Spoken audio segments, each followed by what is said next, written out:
My dear friends, now I am taking third video. Prime Minister. प्यारे विद्यार्थियों, पहली video में मैंने बताया प्रेसिडेंट ऑफ इंडिया और सेकंड वीडियो में बताया वाइस प्रेसिडेंट ऑफ इंडिया और थर्ड वीडियो में मैं बताना चाह रहा हूं आपको प्राइम मिनिस्टर ऑफ इंडिया। प्यारे विद्यार्थियों, प्रेसिडेंट ऑफ इंडिया आर्टिकल 52 और 53 के अंदर मैंने सारी कंडीशन बताई और वाइस प्रेसिडेंट के बारे में आर्टिकल 63 और 66 के अंदर सभी कंडीशन बताई और प्राइम मिनिस्टर की आर्टिकल 74 और 75 के अंदर सारी कंडीशंस, पावर्स एंड फंक्शंस मैं आपके सामने बताना चाहता हूँ। Article 74(1) provides that there shall be a council of ministers with the prime minister at the head to aid and advise the president. Thus, the prime minister is at the heart of the cabinet under the parliamentary system of the government adopted in India. Though formally all the executive power of the governments are vested in president, in reality these powers are exercised by the council of ministers under the leadership of the prime minister. साथियों, मैं ये article 74 के अंदर आपको बताना चाहता हूं कि प्राइम मिनिस्टर जो है उसको अपॉइंट करता है प्रेसिडेंट, लेकिन ये फॉर्मल पावर है, इन रियलिटी नहीं है।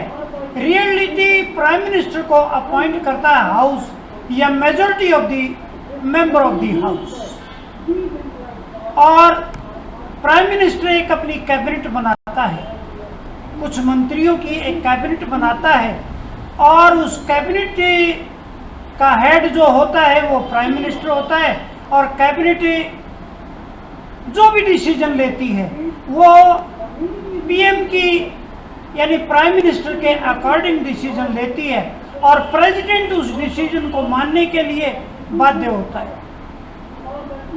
ये है parliamentary system of the government.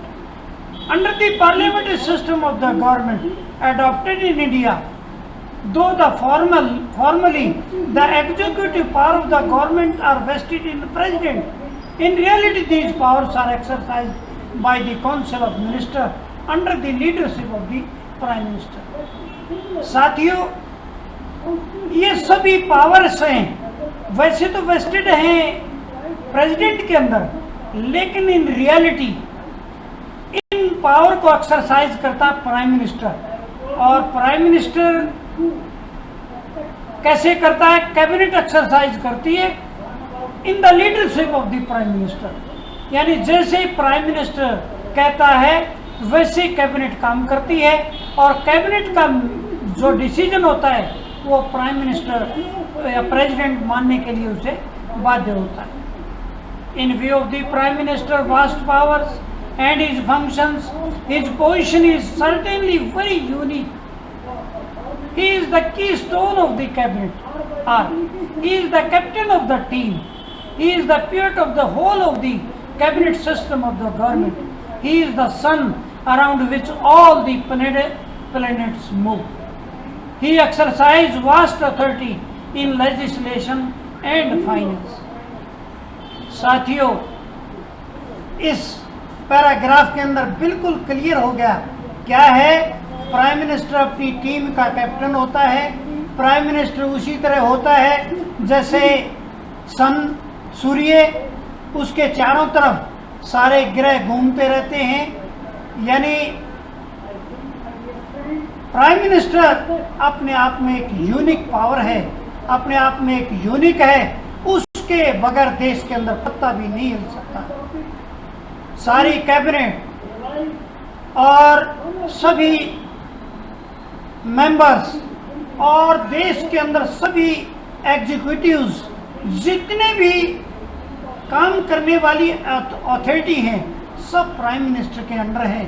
Prime minister के बगैर इस देश के अंदर कुछ भी नहीं हो सकता। वो तो की, prime minister is the key of this country. Prime minister is the captain of the country और he is the pith of the whole of the cabinet system of the government. साथियों, प्राइम मिनिस्टर की बड़ी vast power है, उसकी बड़ी enormous power है। और हमारे देश के अंदर मैं एक बात और बताना चाहता हूँ, prime ministerial form of government है और जैसे कुछ देश हैं जिनमें presidential form of the government है, यानी जैसे यूएसए है, वहाँ प्रेसिडेंट की पावर होती है। ये हमारे देश में प्राइम मिनिस्टर की पावर होती है। यहाँ पूरी पावर प्राइम मिनिस्टर की है। यहाँ इसलिए prime ministerial form of government है और जहाँ प्रेसिडेंशियल फॉर्म ऑफ गवर्नमेंट है वहाँ पर प्रेसिडेंट की पावर होती है। साथियों, article 75(1) provides that PM shall be appointed by the president.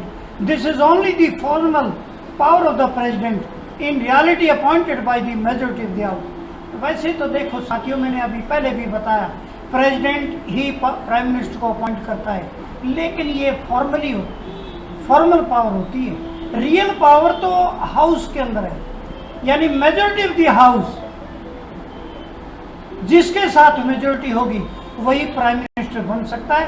यह हाउस ही अपॉइंट करता है, लेकिन प्रेसिडेंट तो स्टैंप लगाता है, ये उसकी फॉर्मल पावर है।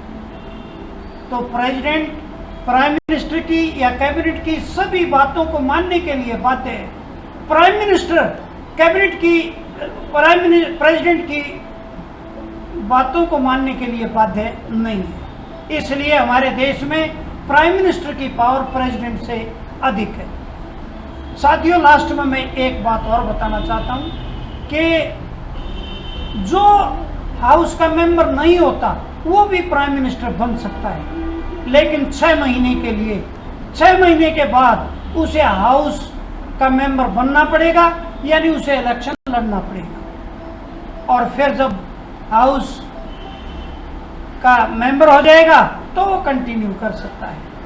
तो पार्लियामेंट के अंदर ये एक प्रोविजन है कि किसी भी व्यक्ति को प्राइम मिनिस्टर बनाया जा सकता है, चाहे वो हाउस का मेंबर हो या ना हो, लेकिन 6 महीने तक, 6 महीने के अंदर उसे इलेक्शन लड़ करके फिर से जनता के बीच जाना होगा और वहाँ से इलेक्ट होकर के हाउस का मेंबर बनना होगा, तभी वो कंटिन्यू कर सकता है।